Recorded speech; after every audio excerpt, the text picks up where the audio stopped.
dia, sim. Ok, estão visualizando a tela onde eu estou escrevendo? Aham. Ok. Bom, então, pessoal, hoje nós vamos dar sequência ao capítulo 3. Lembrando, no capítulo 3, nós estamos abordando a parte de formulação integral para a fluidodinâmica. Problemas que envolvem fluido em movimento e nós queremos soluções globais. Então, a formulação integral. Nós demonstramos nas aulas passadas o teorema do transporte de Reynolds e aplicamos para a solução de problemas que envolviam balanço de massa, balanço de quantidade de movimento linear, para problemas inerciais. E hoje nós vamos fazer a extensão do teorema para problemas não inerciais. Ou seja, problemas que envolvem a aceleração diferente de zero. Um problema inercial é aquele que está em repouso ou que se move com velocidade constante, não tem aceleração. Problemas não inerciais são os que envolvem uma aceleração diferente de zero. Nós esquematizamos aqui um exemplo para a gente entender um problema não inercial. É o caso, por exemplo, do lançamento de um foguete. Então, nós temos aqui um foguete que tem uma velocidade mudando no tempo, portanto, ele é acelerado. Nós colocamos, então, um sistema de eixos com letras minúsculas no problema em si. O sistema de eixos está localizado no problema. Como o sistema de eixos está solidário ao problema não inercial, então esse sistema de eixos é não inercial. O observador que está nesse sistema de eixo é um observador não inercial. Bom, mas as leis da mecânica clássica só são aplicáveis para sistemas inerciais. Para generalizar, então, para que a gente possa resolver problemas não inerciais, que são os mais frequentes na natureza e em aplicações de engenharia, nós precisamos, então, fazer a extensão do teorema para essa classe de problemas, quando nós temos a aceleração não nula. E, com esse exemplo, nós, então, posicionamos o sistema de eixo x, y, z no próprio sistema não inercial e escolhemos um sistema de eixos inercial que é dado por x, y, z com letras maiúsculas. Então, vamos separar isso direitinho. Quando eu usar letras minúsculas, eu estou me referindo ao sistema não inercial. É um sistema de eixos não inercial. E quando eu uso letra maiúscula, é um sistema de eixos inercial. Agora, nós temos que fazer esses dois sistemas conversar entre si. Como é que é a conversa entre os dois? Nós temos a posição absoluta do sistema não inercial. Posição dada pelo vetor R, R maiúsculo. Então, observa que esse vetor liga o sistema inercial com o sistema não inercial. Ele é um vetor que muda no tempo, porque o sistema inercial está estacionário e o não inercial está acelerando. Então, o vetor R é uma função do tempo. Mas nesse problema nós temos fluido em movimento, olha, tem fluido saindo para impulsionar o foguete. Então, nós vamos pegar aqui uma partícula de fluido genérica, posicionada de forma absoluta com o vetor S. E de forma não absoluta com o vetor R minúsculo. Então, nós temos aqui três vetores, um triângulo formado por três vetores. R, S e R minúsculo. Então, está aqui o esquema para um problema particular, um foguete que está sendo lançado. Mas nós queremos fazer a extensão de forma genérica, para qualquer problema.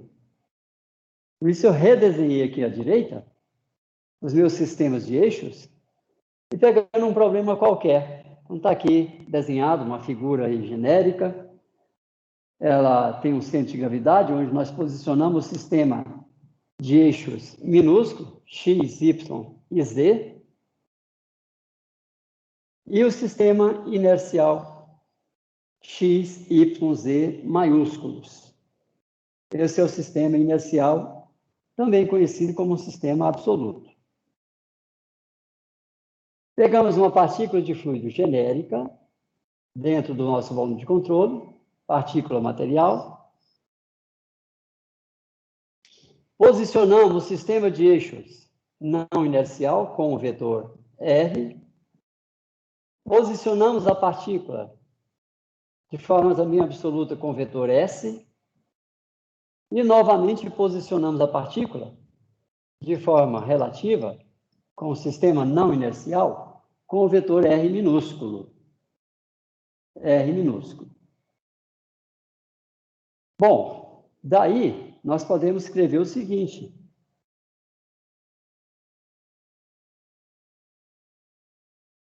Podemos escrever o seguinte. Que o vetor S é igual a R mais R'. Olha lá, o vetor S é R mais R minúsculo, uma soma vetorial. Então, este é o ponto de partida que nós vamos achar. Só mais uma observação, é que o nosso sistema de eixo não inercial, ele pode, além de transladar, ele pode também girar. Então, imagina o foguete sendo lançado, ele translada, mas ele gira também, em torno de um ou mais eixos. Conforme o problema, nós vamos, então, caracterizar essa rotação. Nós temos lá um vetor ômega, que caracteriza a rotação do sistema de eixos não inercial. Então, está aqui o ponto de partida, que é a soma vetorial. R igual S igual a R mais R minúsculo. Bom, daqui a pouco nós vamos retomar essa fórmula para a gente deduzir a aceleração relativa. Então, vejam que o fluido se move com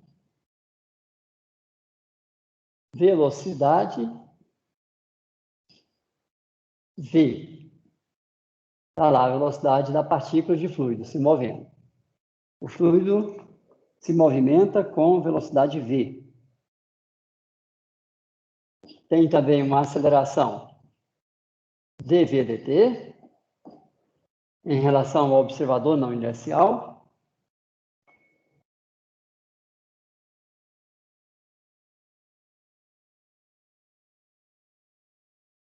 Bom, agora, essa mesma partícula se movimenta, então, essa mesma partícula tem aceleração absoluta aí. Porque este observador inercial também vê essa partícula deslocando. Só que ele vê de uma forma absoluta. Então, ela tem uma aceleração absoluta. E tem uma aceleração não inercial. a observação deste observador nesse sistema de eixo, ela é uma observação incompleta. Não é? É tanto que ela não é realista, essa observação. O exemplo mais típico é o nosso cotidiano. Se eu estou me deslocando num automóvel, numa estrada, quando eu olho para os lados, eu vejo as árvores se movimentando. Eu não me vejo movimentando. Eu vejo o ambiente ao meu redor se movendo. Mas um observador absoluto vê a realidade. Ele vê o que está ao meu redor em repouso e a mim em movimento. Então, o que o observador não inercial percebe não é a realidade. O que o observador inercial percebe é a realidade. A diferença entre as duas coisas é o que nós denominamos de efeitos relativos. A diferença entre o que vê o absoluto e o que vê o não inercial. São os efeitos relativos ou aparentes, né? Bom, então nós temos que buscar esta relação. Nós podemos dizer, então, que a aceleração absoluta será igual à aceleração não inercial, que não corresponde à realidade. E para corrigir essa distorção, nós somamos uma aceleração relativa ou aparente. Essa é a correção para obter a realidade. A realidade é isso. Isso aqui é algo que o observador não inercial vê. Isso aqui é a correção. Então, nós vamos buscar o modelo para a relativa. É isso que nós precisamos buscar. Modelo para a relativa. Bom, a segunda lei de Newton, então, ela se aplica apenas para sistemas inerciais. Portanto, segunda lei de Newton.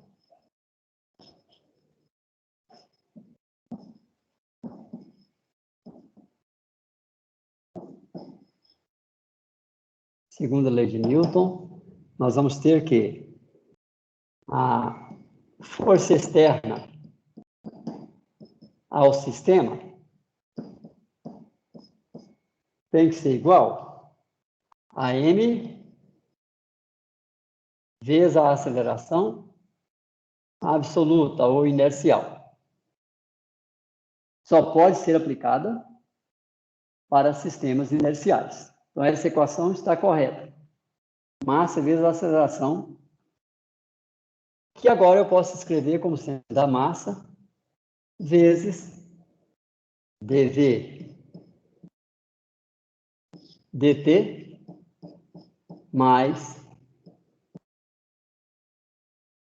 a relativa. O que nós escrevemos aqui, olha, pessoal, é uma definição, tá? Estou definindo. Quem que eu estou definindo? O A relativo.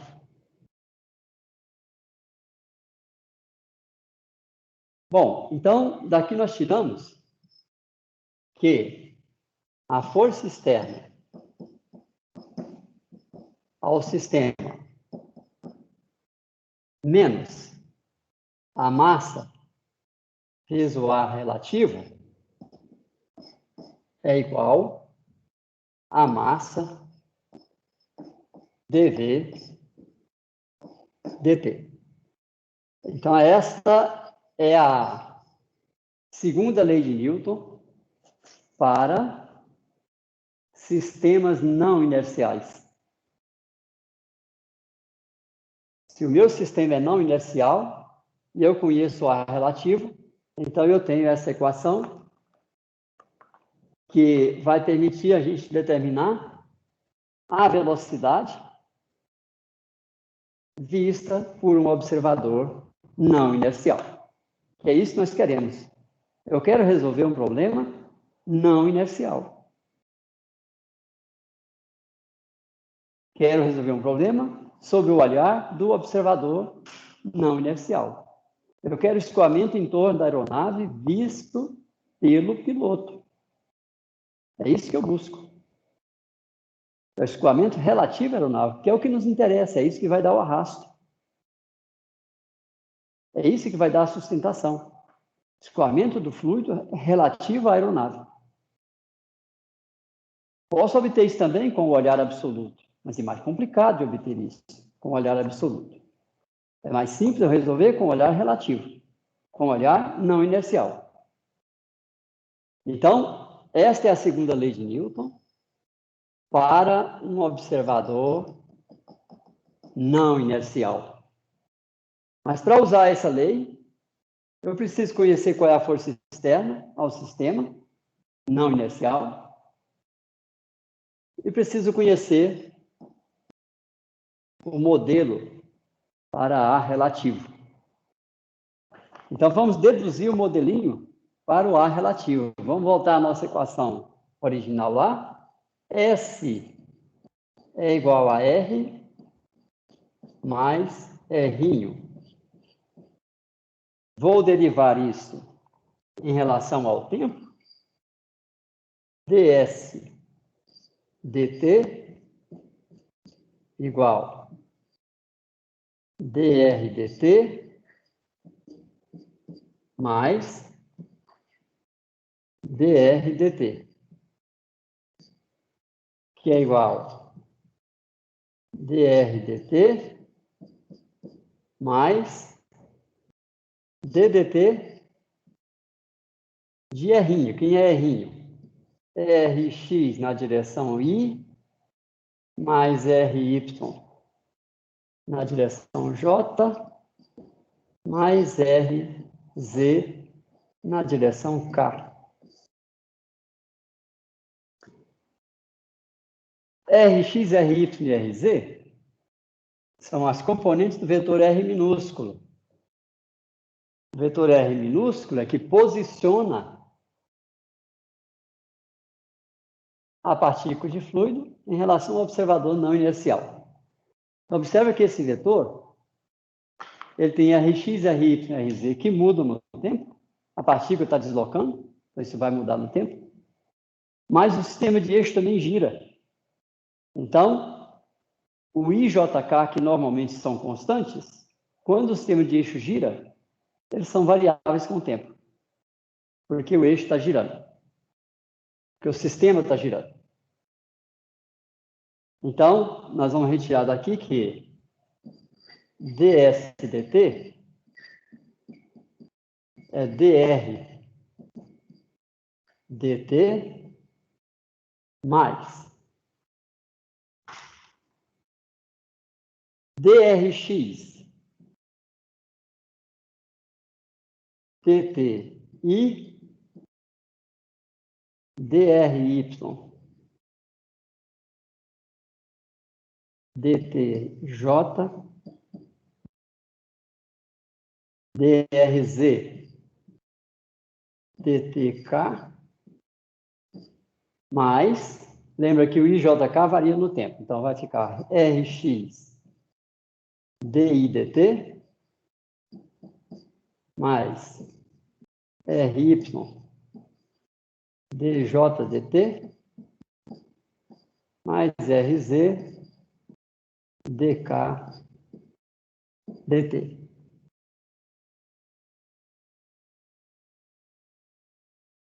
O que é isso aqui, olha? Variação da posição com o tempo. É a velocidade. Então, ds dt é igual dr dt mais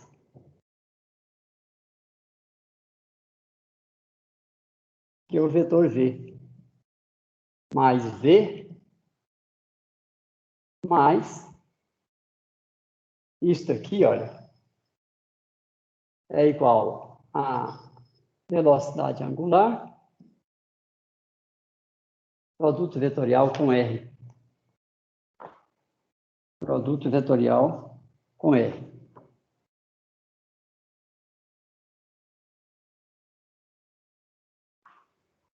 Bom, o que é isso? dsdt é a velocidade absoluta da partícula de fluido. drdt é a velocidade absoluta do sistema de eixos não inercial. V, a velocidade não absoluta da partícula de fluido. E isto é a velocidade da partícula de fluido devido à rotação do sistema de eixos. O que eu busco é a aceleração. Eu vou derivar de novo. D2S, dt2, d2R, dt2, mais dvdt, mais ddt de ômega R, que é igual dv dt mais d2R dt2 mais d ômega dt R mais 2 ômega V e mais ômega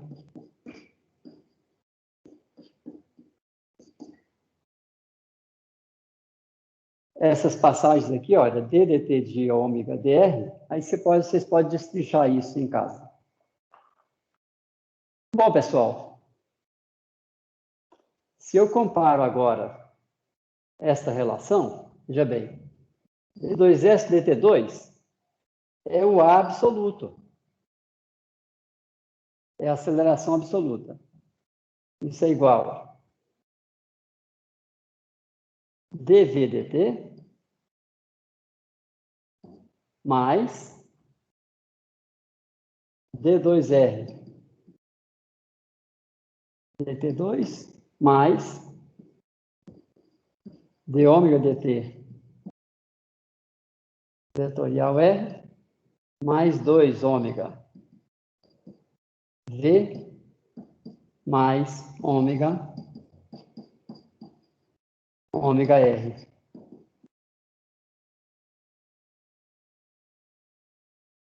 Se eu comparo isso agora com a nossa expressão inicial, olha lá, quem é o A absoluto? É a aceleração não inercial da partícula de fluido, mais a aceleração relativa. Eu vou escrever isso lá. Ó, aí é também igual a dv dt mais A relativo. Comparando essas duas equações, nós concluímos que A relativo é igual a d2r dt2 mais d ômega dt r mais 2 ômega v mais ômega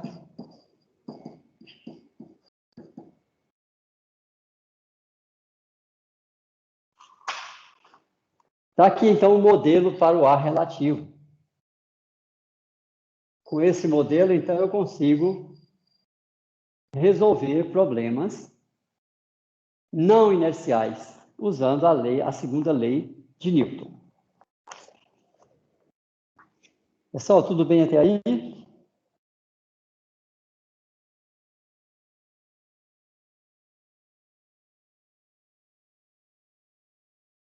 Só um pouquinho para eu copiar uma parte que eu não consegui. Tranquilo, tranquilo.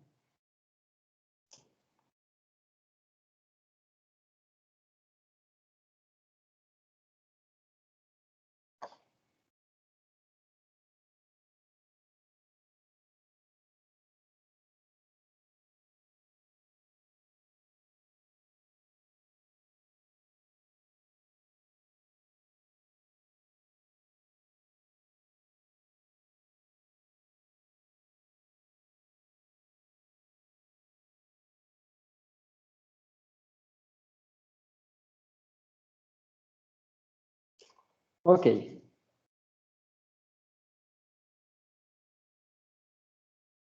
Bom, então, nós já tínhamos escrito que a força externa que atua sobre um sistema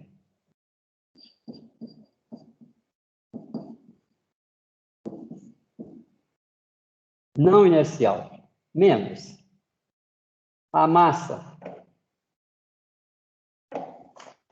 A massa, ela pode estar associada a uma partícula com uma dada velocidade. E essa velocidade pode mudar no espaço. Então, nós vamos colocar agora aqui a integral sobre o volume de controle de A relativo dm. Isso é igual a massa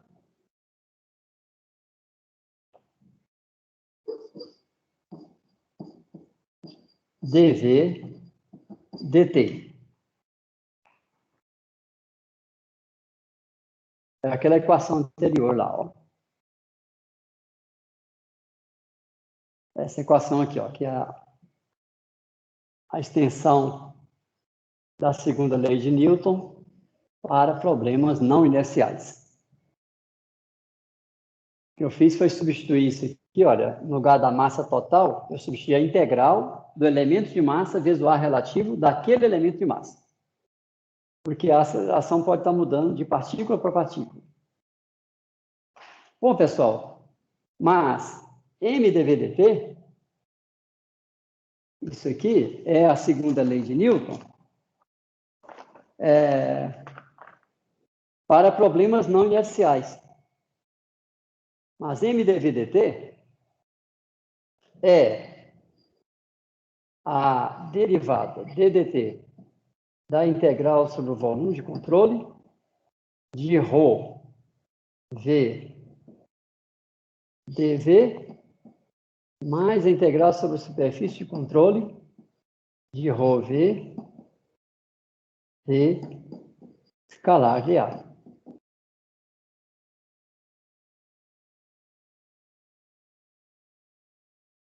Porque isso é massa vezes a aceleração não inercial.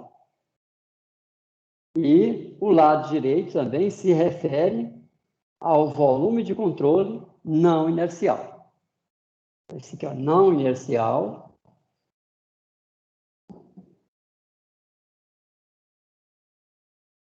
Não inercial.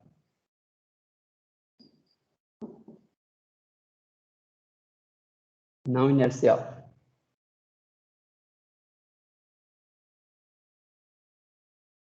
Então, está aqui o teorema estendido. Vou reescrever aqui. Força externa ao sistema. Sistema não inercial menos a integral sobre o volume de controle de ρ A relativo elemento de volume. Observe que ρ dv dá dm. dm é ρ dv. Igual ddt, a integral sobre o volume de controle de ρ v dv ρ v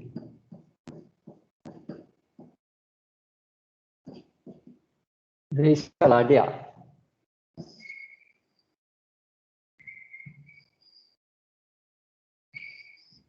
Esse é o teorema para sistemas e volume de controle não inerciais.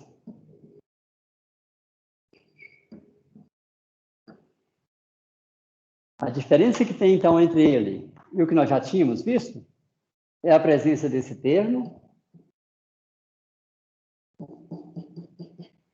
e percebermos que essa velocidade é a velocidade das partículas de fluido vistas pelo observador não inercial, que é o que nós buscamos. Eu quero encontrar a velocidade do fluido em relação à aeronave, ou seja, a velocidade do fluido externo à aeronave vista pelo piloto. Essa velocidade relativa é que vai permitir a gente determinar forças de arrasto, força de sustentação. É essa velocidade aqui, olha, vista pelo piloto. Mas, para eu aplicar o teorema, eu preciso da correção envolvendo a aceleração relativa. Então, essa integral que aqui aparece é essa correção. De forma que eu posso trabalhar com o sistema não inercial e a velocidade das partículas vista pelo observador não inercial. O que apareceu de novo? Essa correção.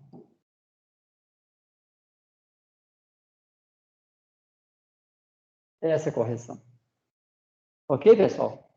Essa correção envolve o ar relativo, mas o ar relativo já está modelado aqui. Ó.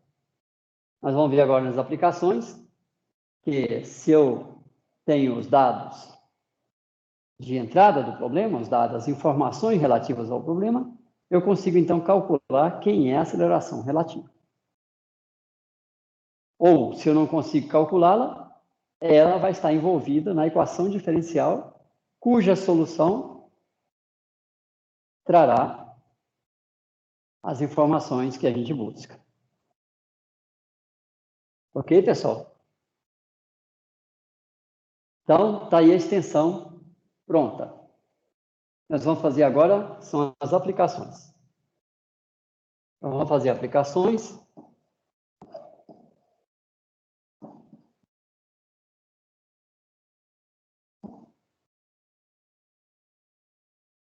Aplicações do teorema do transporte de Reynolds para problemas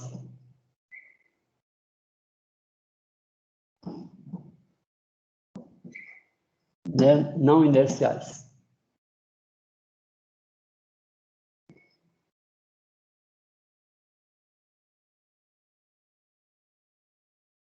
Bom, então vamos fazer a primeira aplicação.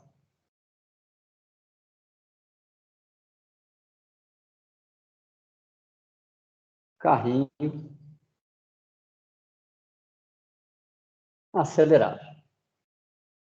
Então, nós vamos pegar agora aquele carrinho que nós analisamos, estava ancorado por um cabo, e vamos retirar o cabo. Como ele não está mais ancorado, ele está livre para se mover. E ele vai partir de uma dada velocidade inicial, pode ser zero, e vai aumentar a velocidade ao longo do tempo. Ele é acelerado. E isso requer o cálculo da aceleração relativa. Então, o primeiro problema é o carrinho acelerado.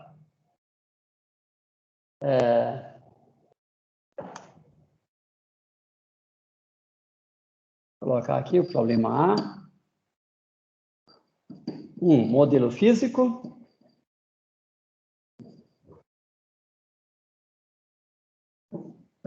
Modelo físico.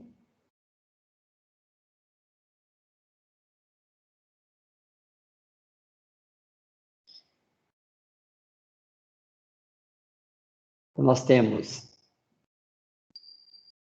uma mesa suficientemente longa, um carrinho apoiado em 4 rodas,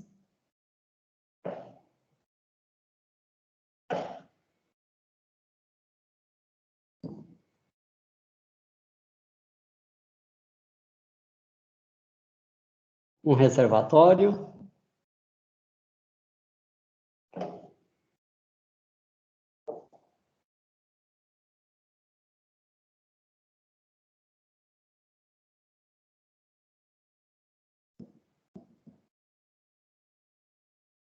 H constante. Vamos colocar aqui uma rampa.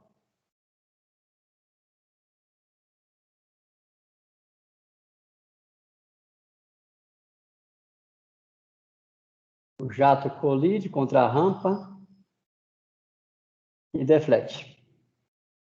Então, o jato tem uma velocidade VJ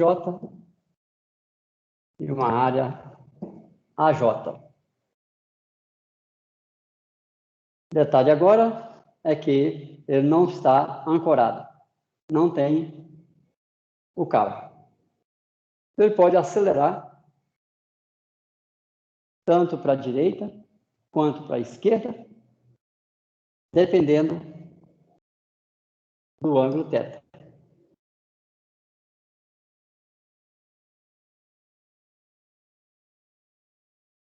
Então, nós queremos a velocidade do carrinho em função do tempo. Vamos fazer a hipótese de que H é uma constante. H é uma constante.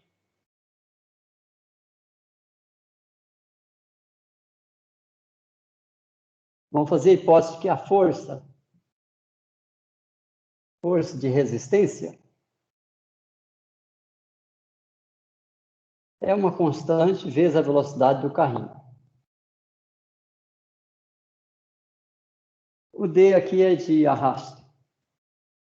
Vamos falar de arrasto por interação com o ar e também devido à resistência de rolagem, interação das rodas com o solo. Isso gera uma força de resistência. Como é um experimento que envolve baixas velocidades, é razoável dizer que a força de resistência ao movimento seja proporcional à velocidade do carrinho. O carrinho está parado, essa força é nula. À medida que a velocidade aumenta, essa força aumenta linearmente com a velocidade. E essa constante C se refere à geometria do carrinho. Se ele é mais ou menos fluidodinâmico. Se for aerodinâmico. Bom, então, está aí o modelo físico. Vamos escolher agora o nosso volume de controle.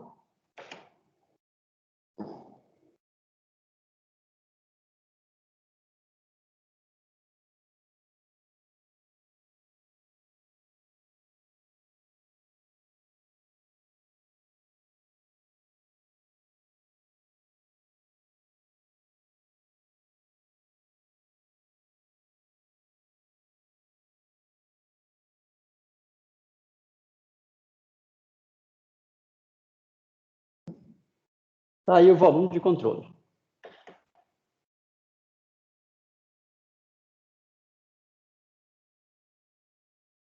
E agora vamos para o modelo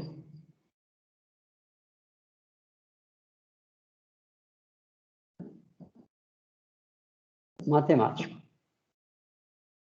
Bom, antes de colocar o modelo matemático, é bom a gente colocar o sistema de eixos. Nunca esqueçam disso, tá? Na prova, muitos não colocaram sistemas de eixos, isso atrapalha a solução e dificulta a correção. Então, sempre faça a orientação. É muito importante, é peça fundamental para a solução de um problema que a gente escolha o sistema de eixo. Aqui, no caso, nós vamos ter que escolher 2 sistemas de eixos, porque se trata de um problema não inercial. Bom, então, vamos colocar no próprio carrinho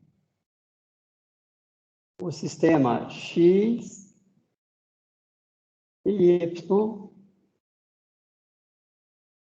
e Z, sistema de eixos não inercial. O fluido se move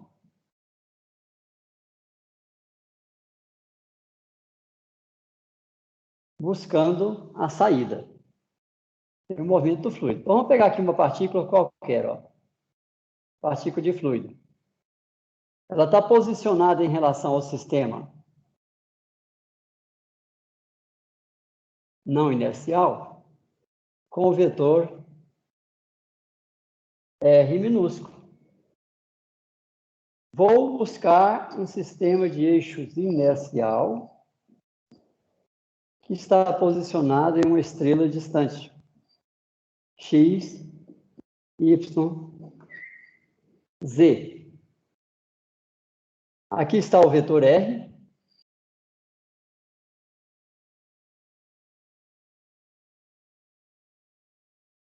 Aqui está o vetor S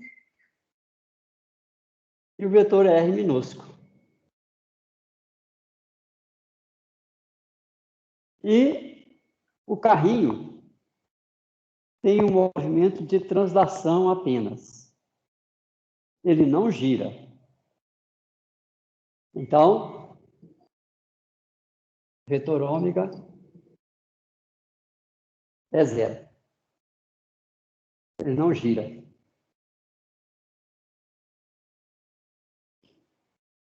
Ok. Então, está tudo preparado aí para a solução. Vamos lá para o item 2. Modelo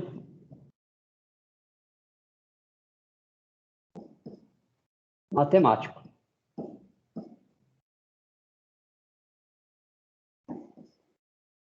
Diferencial. Modelo matemático diferencial.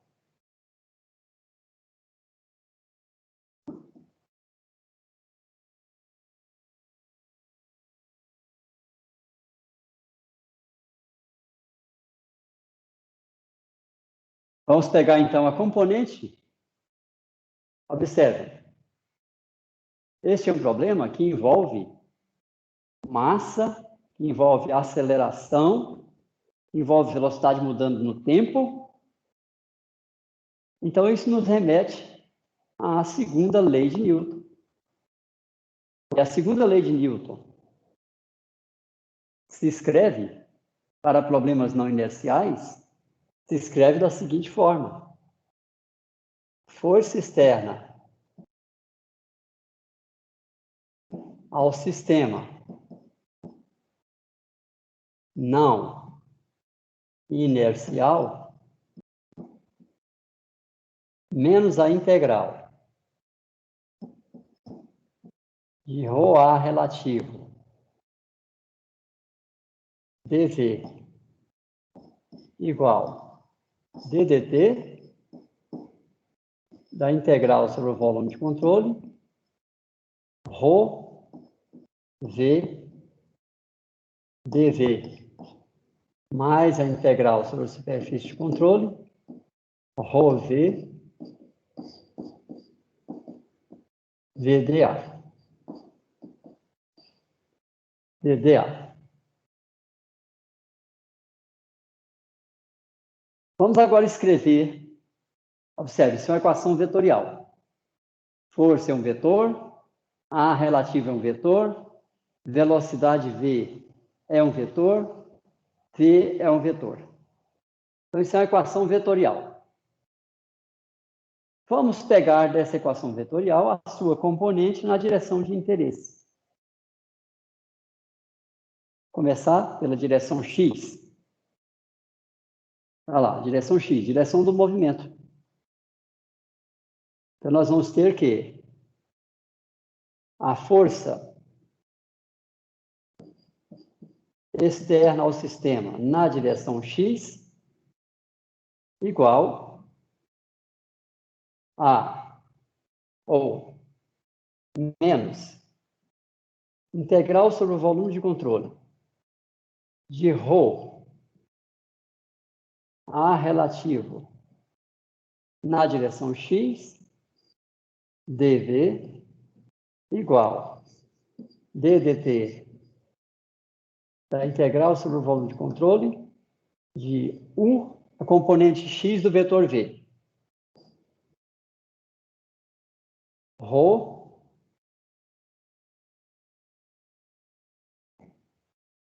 ρ1 dV ρ1 v escalar dA. Lembrem, V escalar de A é um escalar. Não tem componente.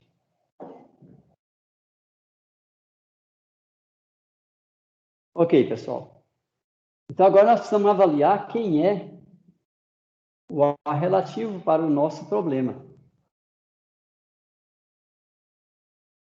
Então, A relativo na direção X. T2RX dt2 mais d ômega dt r, isto a componente x disso, mais duas vezes ômega v, também componente em x, mais ômega r x. O vetor ômega é nulo, portanto, esse termo é zero, esse termo também é zero, e esse termo também é zero. Então, A relativo,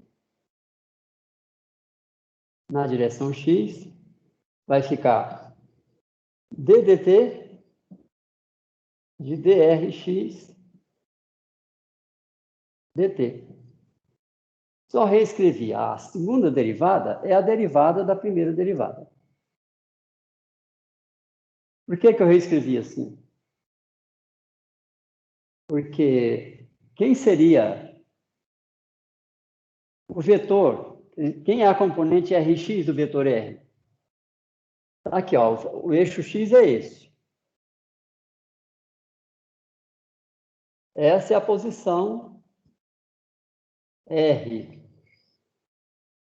Então, isso é Rx.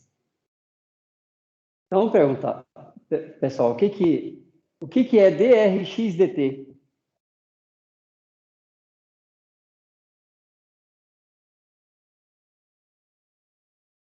O que é drx dt? Rx não é a posição. Pode falar. A velocidade do carrinho? Velocidade do carrinho. Por quê? O Rx é a posição em x do carrinho. O carrinho se move na horizontal. Vocês podem acrescentar aqui, olha, como hipótese. Né? Movimento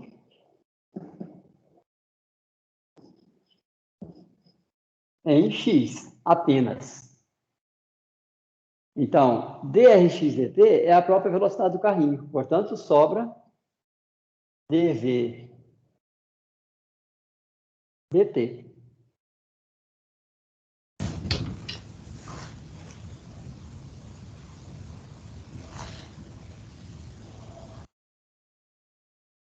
Está com dúvida, Sá? Tudo bem? Alguém? Não, professor, desculpa. Eu liguei o microfone sem querer. Não, tranquilo, não tem problema.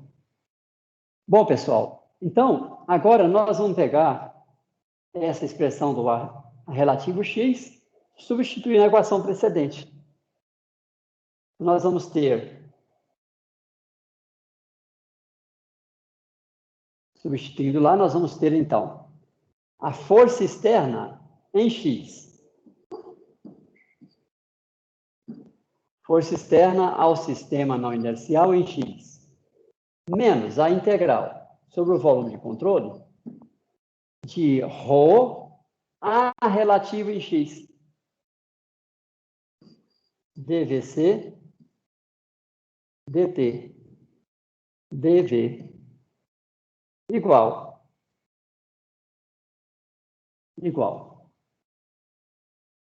Bom, observem que o H é uma constante.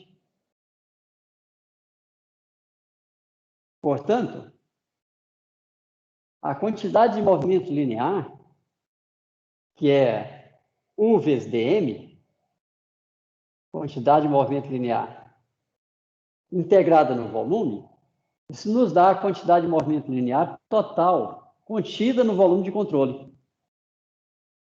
E isso é diferente de zero, porque este observador, ele vê o fluido se movendo.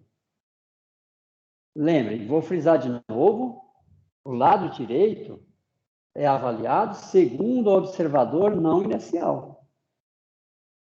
Eu quero resolver o problema não inercial. Qual é o preço? A correção, com A relativo. Então, esse observador não inercial, que está aqui no sistema de eixos, não inercial, ele vê o fluido se movendo. Ele vê. Portanto, tem massa com velocidade. Isso é quantidade de movimento linear. Então, essa integral, ela é diferente de zero. Mas ela não muda no tempo. Então, essa derivada é nula. Tá? Isso aqui vai ser zero. Ok? Alguma dúvida?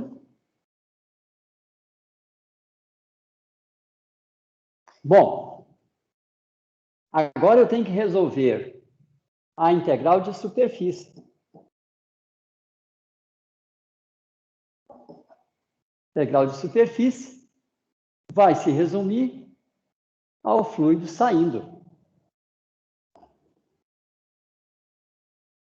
Em nenhum outro ponto da superfície de controle, nós temos fluxo de massa, só ali. Então, vai ficar integral sobre a saída de ρ e dA.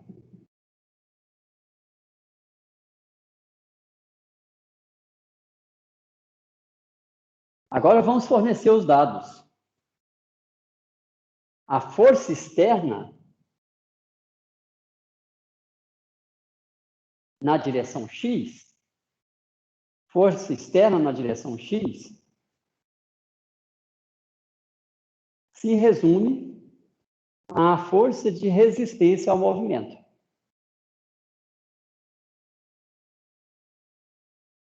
Que nós já dissemos que é proporcional à própria velocidade do carrinho. Então, nós vamos fornecer isso. E isso atua no sentido contrário ao movimento.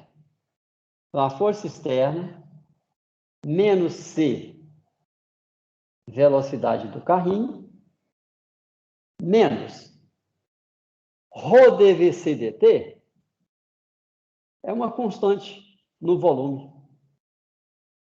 Então, vai sobrar ρ dvc dt vezes o volume,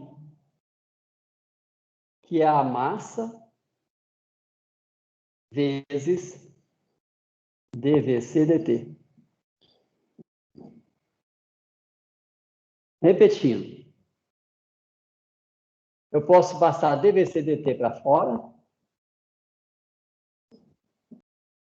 Fica integral de ρ dv. ρ dv é dm. dm integrado em todo o volume dá a massa total contida no volume de controle. Igual a integral na saída da integral de ρ. Agora, U na saída, pessoal. Quem é U na saída? Nós vamos também acrescentar aqui, olha, nas hipóteses, para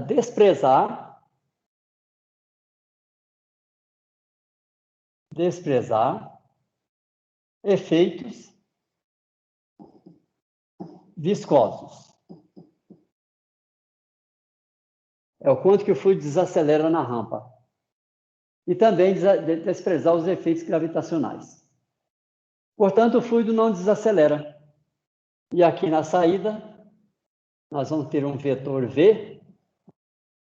V vai ser VJ 00. VJ00. Esse é o vetor na saída.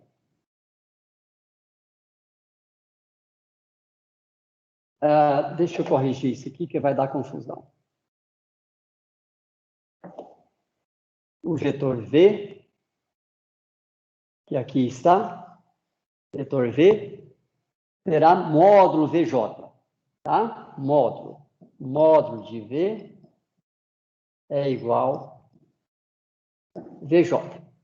O fluido não desacelera. Isso é verdadeiro. Ele vai ter uma componente em X e uma componente em Y.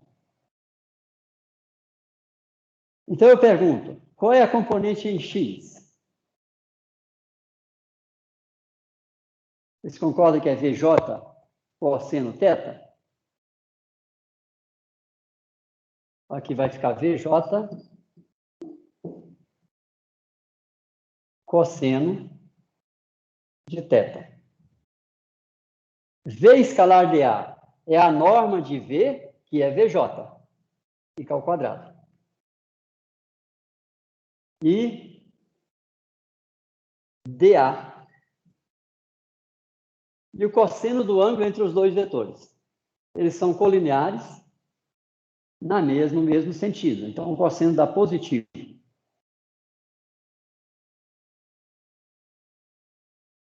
Isso vai ficar igual, então, a ρ VJ cosseno θ são constantes em relação à área.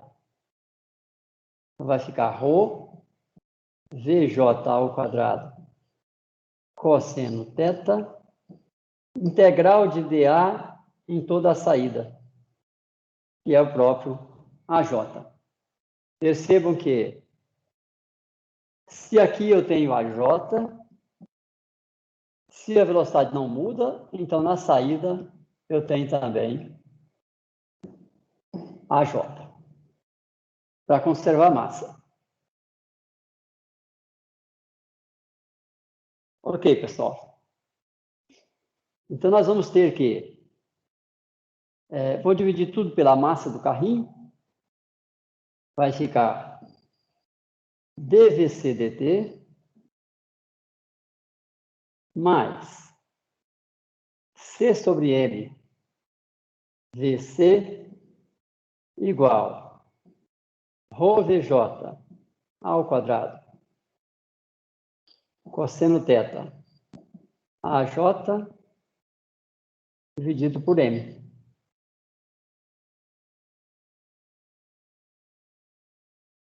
Vamos chamar isso aqui de uma constante alfa e isso aqui de uma constante beta. Então fica dVc dt mais alfa VC igual a beta. Pronto. Tenho uma equação diferencial ordinária de primeira ordem. Ela é linear e ela é não homogênea. Eu tenho a equação diferencial que compõe o modelo. Quero dizer que ela sozinha não define o modelo diferencial. Isso é um problema de valor inicial. Então, o que falta eu fornecer para completar o modelo diferencial? Um ponto. Um ponto no tempo, né? Ou seja, a condição inicial. É um problema de valor inicial, derivada no tempo. Então, eu vou dizer, por exemplo, que a velocidade do carrinho no tempo t igual a zero, seja zero. Eu podia também dizer V0, eu posso pegar o carrinho e impulsionar, imprimir uma velocidade inicial nele. Por isso que, para um dado problema, eu tenho que fornecer a EDO e a condição inicial. Aí o meu modelo diferencial fica completo. Observem que nesse item 2, o que nós propusemos? Modelo matemático diferencial. Nós deduzimos o modelo matemático diferencial. Apareceu, então, a equação que só depende do tempo, porque nós fizemos todas as integrais espaciais. Não tem mais dependência do espaço. Nós integramos no espaço. Então, cai numa equação diferencial ordinária temporal. Problema de valor inicial. Onde é que está a solução global disso? É que nós vamos obter a velocidade do carrinho carregado de água. Uma informação global. Se eu quiser a velocidade da água saindo do carrinho, eu preciso da formulação diferencial. Que a gente vai ver no capítulo 4. Por enquanto, nós vamos obter informações globais, que é a velocidade do carrinho carregado de água. Isso é uma informação global. Então, está aqui o modelo diferencial ordinário. Modelo matemático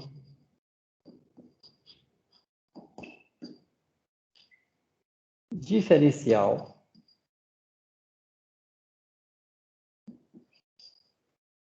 modelo matemático diferencial. Pessoal, alguma dúvida até aí? Professor, Pois não. o que aconteceu com o sinal negativo ali da penúltima linha para a última ali no primeiro membro? Me perdi um pouco. Isso. Nós trocamos o sinal, tá? E eu esqueci de trazer o sinal para cá, ó. Ah, sim. Tá bom? Então, vocês podem até, para deixar tudo claro, coloca aqui menos beta. Menos beta.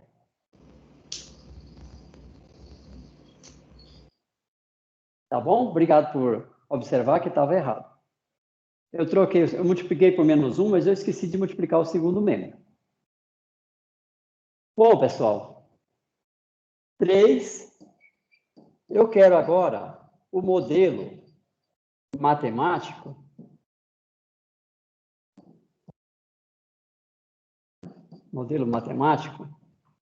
contínuo. Modelo matemático contínuo. Eu quero saber como VC muda com o tempo. Como é que é isso? Uma expressão, modelo contínuo. Se é uma parábola, se é uma função cúbica, se é um logaritmo exponencial, enfim, um modelo contínuo, eu quero. Para isso, eu tenho que integrar essa equação diferencial ordinária. Nós vamos integrar usando separação de variável. Aí eu escrevo dvc dt igual menos beta mais alfa vc, função do tempo. Só reescrevi. E daqui eu retiro que dvc sobre beta mais alfa vc igual menos dt.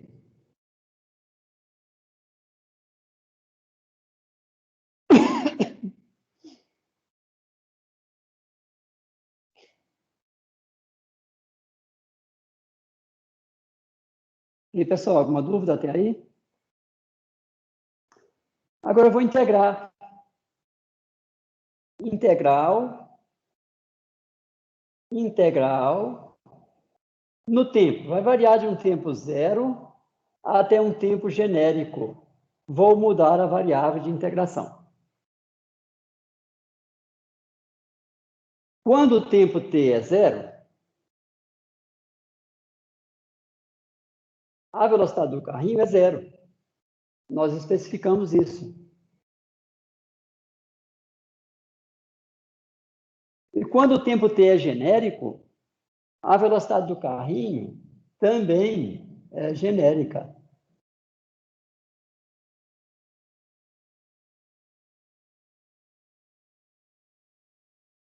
Aí nós vamos fazer, para integrar, com segurança, nós vamos fazer uma mudança de variável. Eu vou chamar aqui, ó, lambda igual beta mais alfa VC tio. Portanto, d lambda é alfa dvc tio.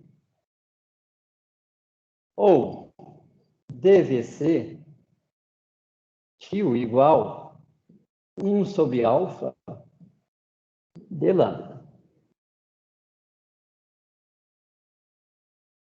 Então, daqui nós tiramos que a integral de dvc tio 1 sobre alfa d lambda sobre a soma, que é lambda. Quando VC tio é zero, lambda é beta. Quando VC tio é VC genérico, lambda é beta mais alfa VC função do tempo. Isso é igual a integral de menos a integral de dt tio de 0 a t, menos t.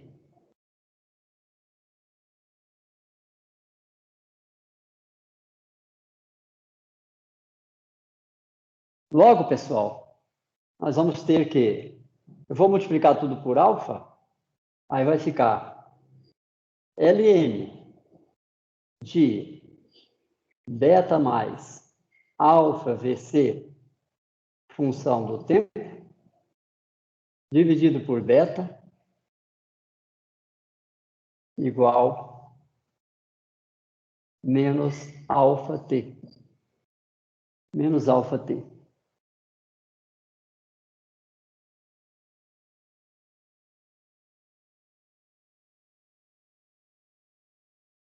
Portanto, nós vamos retirar que beta mais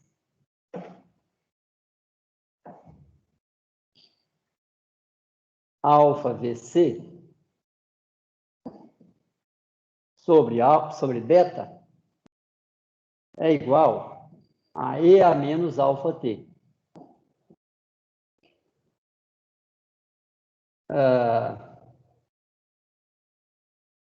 Então, VC de t igual a beta sobre alfa,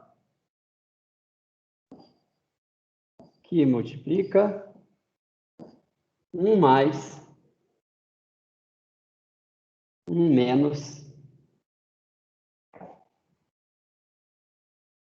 1 menos E a menos alfa t.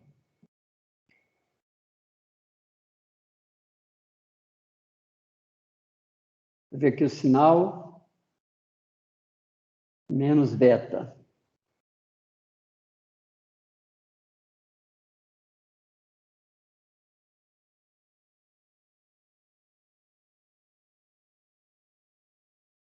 Ok, aparentemente está certo. Vamos fazer a checagem.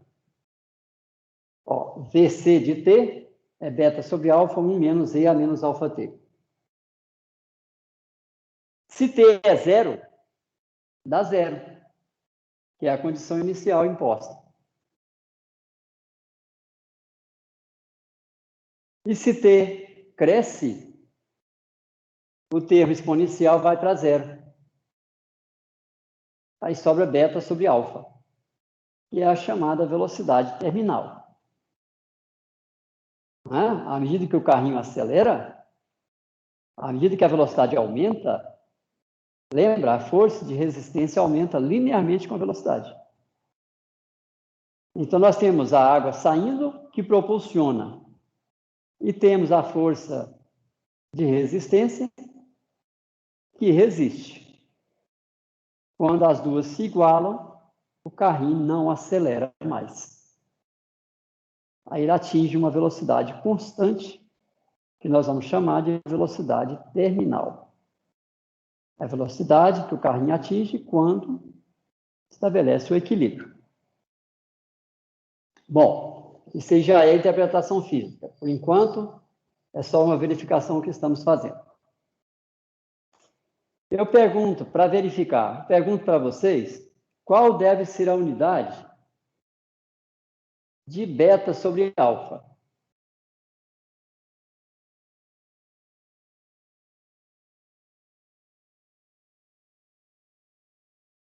Para que a equação faça sentido. Qual deve ser a unidade de beta sobre alfa? Metros por segundo? Sim, tem que ter a mesma unidade do lado esquerdo, que é velocidade. Por outro lado, qual deve ser a unidade de alfa?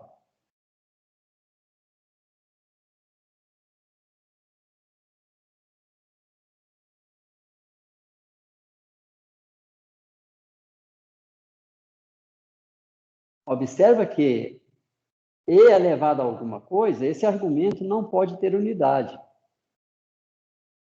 Não faz sentido E elevado a menos 10 metros. E elevado a menos 10 segundos. Isso não tem nenhum sentido. Então, nenhuma formulação, nenhuma modelagem matemática vai nos levar a uma solução com uma exponencial elevada a um número dimensional, que não tem sentido físico. Portanto, este argumento, esse expoente αt, deve ser um adimensional. Em consequência, o alfa deve ter unidade de inverso de tempo. Então, esse alfa é um tempo característico do problema.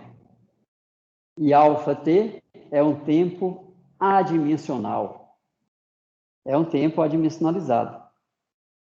Tá? Se eu pego T sobre 1 sobre alfa, isso dá um adimensional. Então, 1 sobre alfa deve ter unidade de tempo. Em outras palavras, alfa deve ter unidade de 1 sobre tempo. Vamos verificar. Quem é alfa? Alfa é C sobre M. Então, vamos lá. Alfa é C sobre M. Mas, qual é a unidade de C? Eu sei que força é C vezes V. C vezes V do carrinho.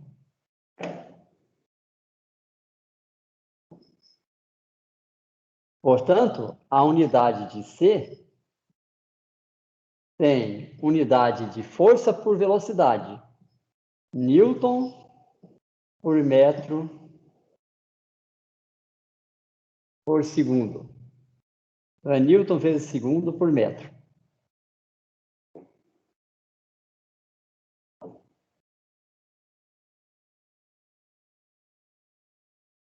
Força sobre velocidade. Velocidade é metro por segundo.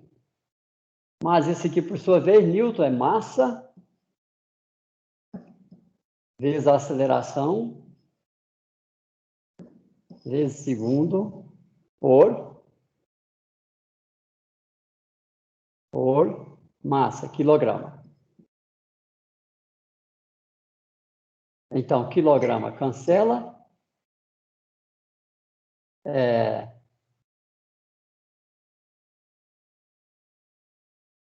Quilograma cancela. Aqui nós temos segundo por segundo. Então, sobrou metro por segundo.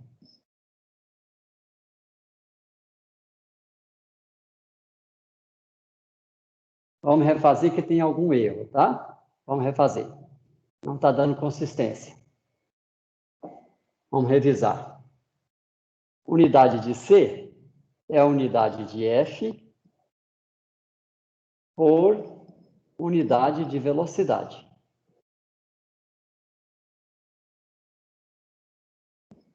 que é Newton, quilograma, vezes metro por segundo ao quadrado, dividido por velocidade, metro por segundo. Isso. Agora vai dar certo. Vai dar, então, quilograma, metro por segundo ao quadrado, vezes segundo por metro. Corta, corta, corta. Então, deu quilograma por segundo. Essa é a unidade de C.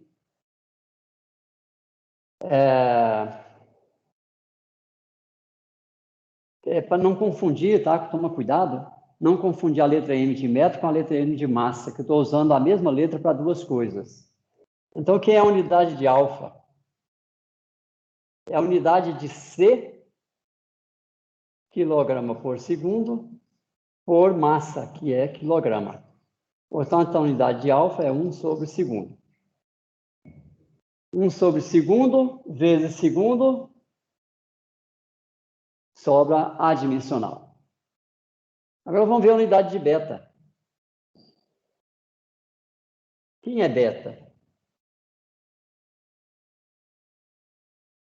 Beta é ρv quadrado AJ sobre M. ρv quadrado AJ, o cosseno não tem unidade, sobre M, que é quilograma. Então, isso aqui vai dar quilograma por metro cúbico, vezes metro quadrado por segundo quadrado, vezes metro quadrado, dividido por quilograma.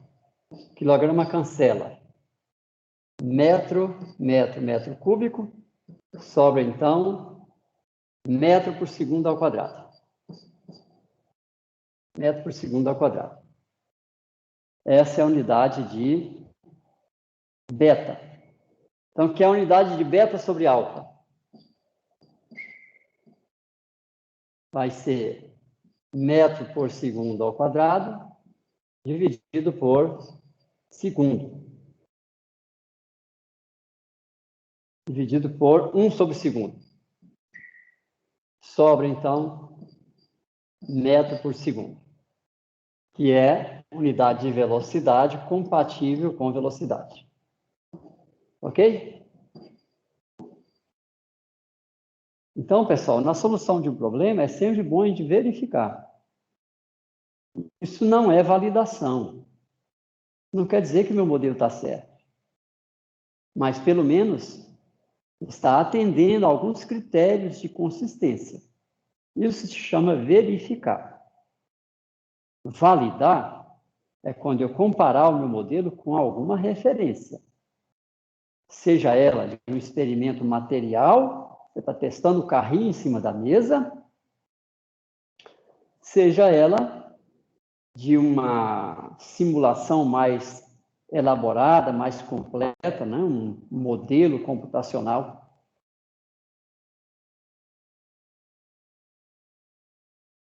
Então, são duas etapas importantes, é a verificação e depois a validação.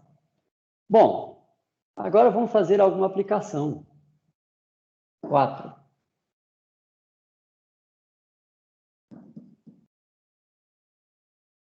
Aplicação.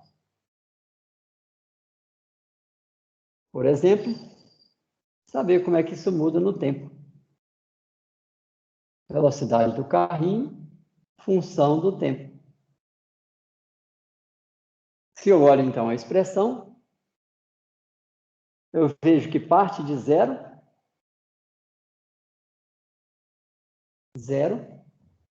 e isso vai crescer assintoticamente, tendendo a uma velocidade final, que é beta sobre alfa. Essa é a velocidade terminal. Isso vai tendendo assintoticamente. Então, nós vamos gastar um tempo infinito para chegar à velocidade terminal. Mas trabalhar com tempo infinito em engenharia, isso não faz sentido. Então, nós vamos definir aqui um tempo final, um tempo terminal,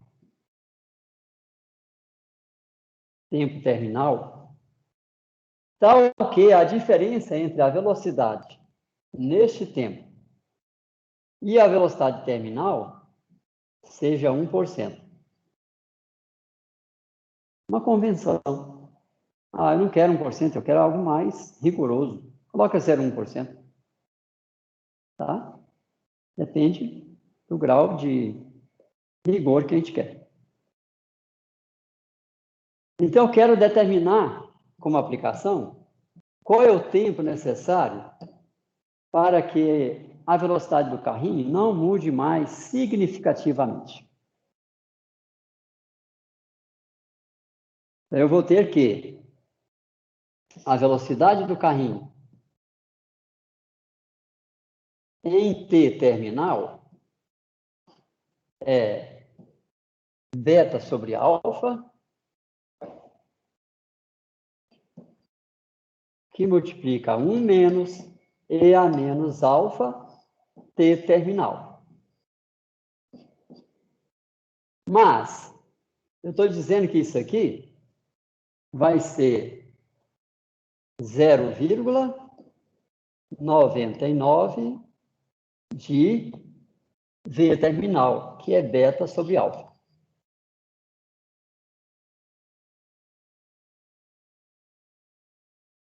Lá, a velocidade chega a 99% da real velocidade terminal. Então, isso aqui cancela. E nós vamos ter que menos EA menos alfa T terminal igual menos 0,01. Eu vou passar um para o outro lado diminuindo. Logo, nós vamos ter que EA menos alfa T terminal igual a 0,01.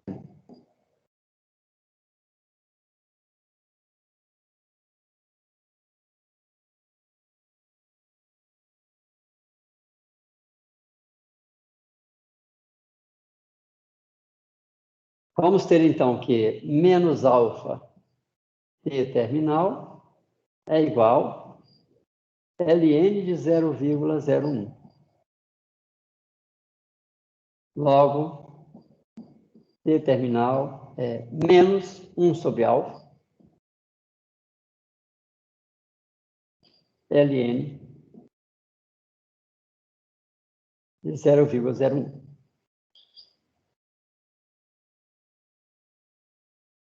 Esse é o tempo terminal. Aí você pode olhar, não, mas o tempo está negativo. Cuidado, ln de 0,01 é negativo. Então, vai ficar positivo. Uma constante sobre outra constante, alfa. Então, está aí o tempo necessário para o carrinho parar de acelerar significativamente. Será que está consistente? O que é o alfa? Alfa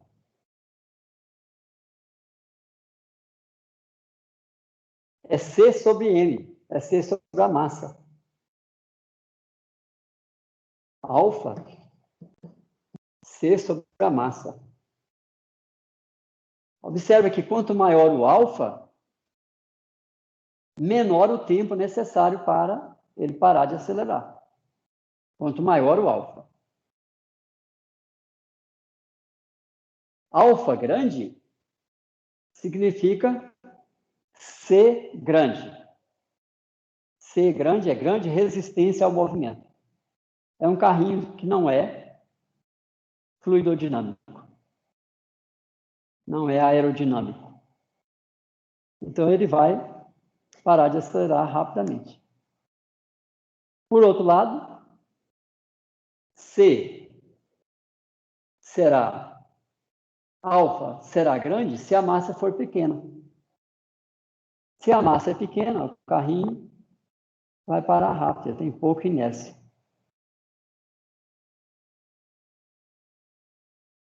Então, isso também é verificação, uma análise de consistência. Nós vamos dando confiança para a solução. Bom, mas ainda em termos de aplicação, pessoal, eu posso pedir para vocês calcular quanto que o carrinho deslocou até atingir a velocidade terminal. Então, eu tenho que dx ou drx dt é igual a vc, função do tempo, que é igual a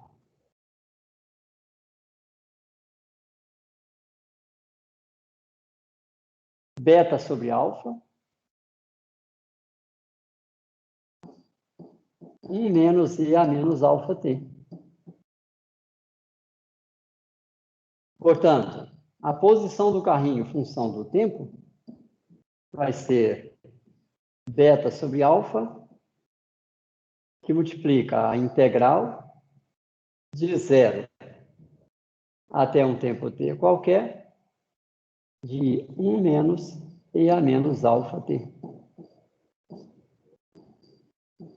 dt. Essa é a integral trivial de fazer. Vocês podem agora completar. Façam a integral. E uma vez que eu tenho a integral, o deslocamento até atingir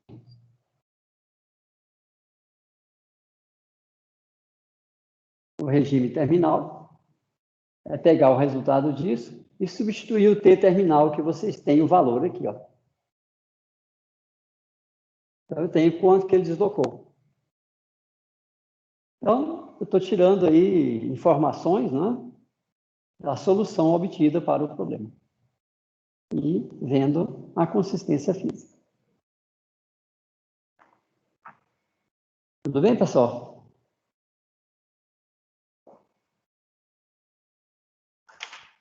Tranquilo.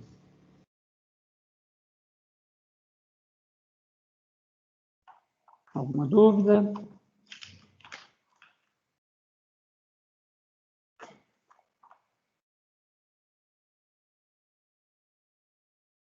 Observem que a nossa solução, vamos voltar aqui,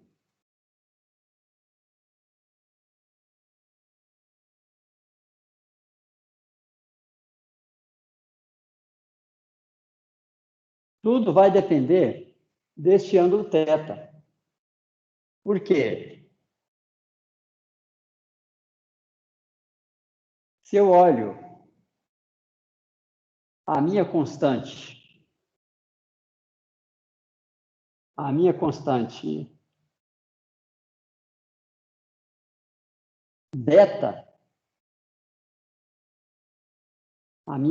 beta, depende do cosseno de θ.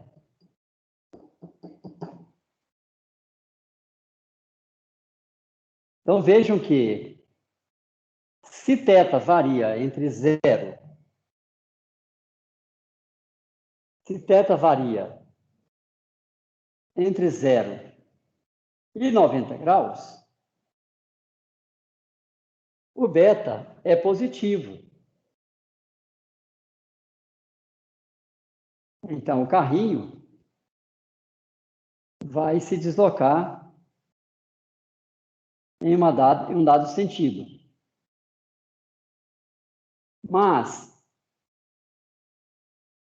se o θ é maior que 90 graus, então nós estamos defletindo mais do que 90 graus. Aí vai mudar o sentido da velocidade, porque o beta muda de sentido. O cosseno, e começa em 1, passa por 0, aí ele assume valor negativo. E vai até um máximo que é menos 1. Ok? E o curioso aqui, pessoal, é que está dizendo o seguinte: se eu estou defletindo de 0 até 90 graus, o modelo está dizendo que a velocidade é positiva. O carrinho se desloca para a direita. Mas ele está defletindo na rampa. Se a gente olhar só a rampa, a gente pensa que o carrinho teria que deslocar para a esquerda. Mas lembra que lá dentro tem o jato que propulsiona. Aqui, ó. Se θ é 0, o cosseno dá 1. Então, isso vai dar uma velocidade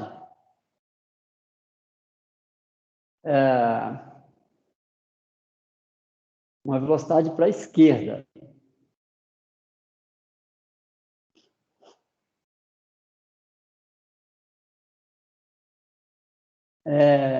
E está aparecendo que tem realmente um sinal trocado. Porque, veja, se θ é 0, vai ter só a propulsão do jato. Então, a tendência é o carrinho ser impulsionado para a esquerda. Vocês concordam? E se θ é 0, o cosseno é positivo, é 1.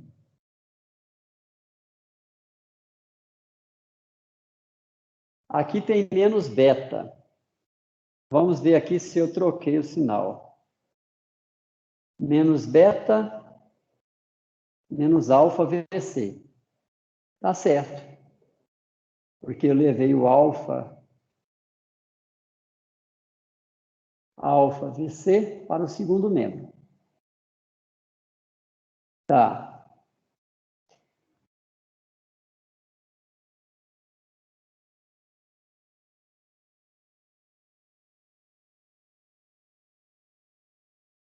E o VC está dando positivo quando o θ é 0.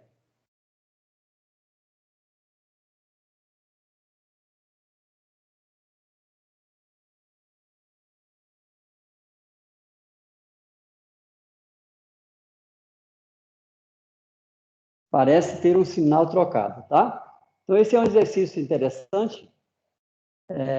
Para a aula de amanhã, nós vamos trazer a solução para isso.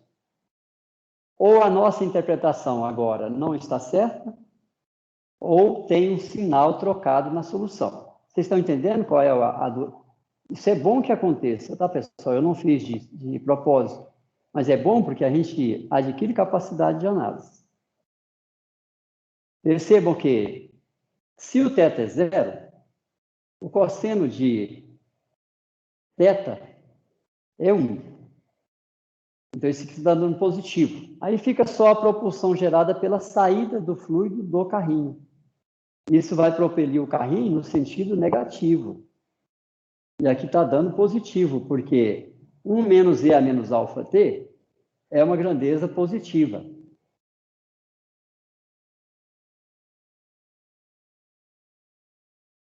Eu vou sempre retirar da unidade um valor cada vez menor. O maior valor disso aqui vai ser quando t é igual a 0, ou seja, isso dá 1. Aí dá 0, que é a velocidade inicial do carrinho. Depois, quando eu aumento o tempo, essa grandeza aqui vai caindo. Eu vou retirando o valor cada vez menor, até chegar a 0. Quando isso chegar a 0, eu atingo a velocidade terminal. Então, aparentemente, tem um sinal trocado na solução. Então, para amanhã, vocês vão trazer para mim onde está o erro. Onde está o problema do sinal. Isso vai fazer com que vocês estudem, resolvam o problema. Essa é a sistemática ideal, tá? É logo após a aula vocês já revisar, porque está tudo fresquinho na cabeça. E amanhã vocês vão me apontar, eu vou abrir isso aqui, vocês vão me apontar onde que está o problema do sinal. Combinado? E vocês vão fazer também como exercício, vocês vão demonstrar, que hoje não dá mais tempo, então vocês vão fazer como exercício, calcular a normal. Seria a normal igual ao peso? Observe, o jato deflete. É para isso que a gente usa uma pecinha lá na traseira dos carros automobilísticos de corrida. A gente usa uma pecinha que deflete o escoamento para cima. Eu já adianto para vocês que essa deflexão, ela serve para aumentar a normal. Se eu aumento a normal, eu estou agregando ao peso uma força adicional. Isso significa aderência ao solo. Então, vocês vão demonstrar, vão calcular quem é a normal. E vocês vão demonstrar que quanto maior for a deflexão, maior será a normal. Ok? Então, você vai ficar como exercício para vocês também. Façam isso, porque eu posso dar um exercício correlato no exame, tá? Que envolva a avaliação dessa normal. Ok, pessoal. Então, o nosso tempo está terminando hoje. Aí amanhã nós retomamos para finalizar esta parte do curso, formulação integral, e aí nós já marcamos o segundo exame. Ok? Muitos de vocês fizeram a prova, o exame, consultando. Eu tinha advertido que o exame era individual. E eu comprovei que houve consulta a materiais. Eu não tenho como comprovar se houve consulta entre vocês. Não pode. Se aconteceu, não façam isso mais, tá? Consultem a própria consciência, tá? Vocês já são bem adultos. Fazer isso é trabalhar contra vocês mesmos. Porque o aprendizado não vem. E tudo que nos interessa aqui é aprender. Então, não pode consultar os colegas e também não pode consultar materiais. É para fazer a prova com autonomia. Ela é formulada assim, para vocês fazerem com autonomia. Agora, podemos também fazer a prova com consulta a materiais diversos, mas não entre vocês. Então, se vocês preferirem fazer a prova com consulta a materiais, eu elaboro a prova para que vocês façam com consulta. Então, basta vocês me dizer o que vocês acham mais conveniente. Se é fazer a prova sem consulta, a materiais, ou com consulta.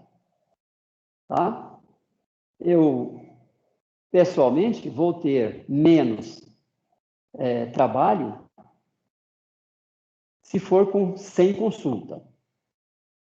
Mas não me recuso a dar uma prova com consulta. Agora, se é sem consulta, pessoal, novamente, eu não tenho como fiscalizar. Aí fica a palavra, né? Fica o sentimento. Né? Vocês sabem, a prova é sem consulta, eu não vou consultar nada. Porque não adianta você ficar olhando no livro, expressa ali uma solução que não tem detalhe, eu vou perceber isso, né? Vai ter redução de pontuação. Então, façam vocês mesmos e façam detalhadamente. Não se esqueça de colocar sistema de eixos, de colocar hipóteses. Definam bem o modelo físico. Nós já explicamos várias vezes o que é o modelo físico. Definam bem, não importa qual é o problema, não importa se eu peço ou não. Porque quando eu vou corrigir, eu preciso dele. Preciso do modelo físico. Então, vocês precisam colocar o modelo físico na solução. Sempre orientando, colocando mais do que nunca agora, não é? Porque nós temos 2 sistemas de eixos e eles têm que estar claramente definidos. Senão eu me embanando na solução.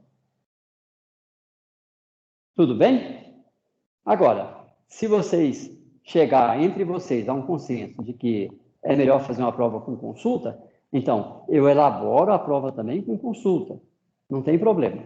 Naturalmente, ela vai ser mais profunda, vai gastar mais tempo, porque vocês vão estar consultando, né? A prova sem consulta, ela é elaborada para vocês fazerem em 2 horas. Com consulta, 4 horas de trabalho, né? Vocês vão estar constando, vai aprender também, sem dúvida, mas eu tenho que elaborar a prova de forma consistente, se é ou não com consulta a materiais. Consulta entre vocês, em uma das 2 hipóteses, é permitido. Ok, pessoal? Então, por hoje é isso. Para amanhã eu deixo aí 2 exercícios. O primeiro, verificar o sinal, se tem realmente um erro de sinal. E segundo, avaliar a normal. E ainda, façam também na direção normal ao quadro, vocês vão concluir que o modelo vai fornecer 0 igual a 0. Não tem nada acontecendo na direção normal ao quadro. Tem algo acontecendo no plano do quadro. Movimento na direção horizontal e alteração da normal devido à ação da deflexão do jato. Combinado?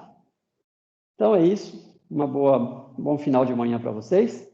E amanhã a gente encontra às 7h10. Beleza? Até amanhã, então. Obrigado, professor. Bom almoço. Até. Até mais. Obrigado para vocês Obrigado, também. professor. Até amanhã. Falou, Até. professor. Tchau.